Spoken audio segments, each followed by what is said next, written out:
İsrail Qüdsdə ABŞ səfirliyinin daimi binasının tikintisi üçün torpaq sahəsi ayırıb. Bu barədə İsrailin Xarici İşlər Naziri Gideon Saar X sosial şəbəkəsindəki hesabında paylaşım edib.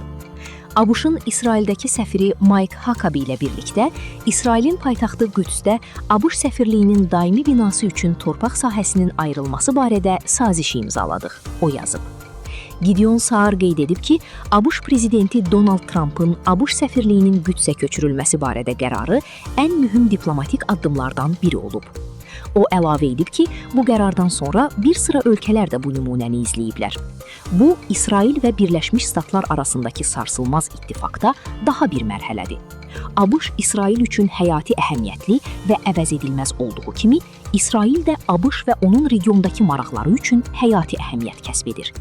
Biz ölkələr arasındakı münasibətləri möhkəmləndirməyə davam edəcəyik.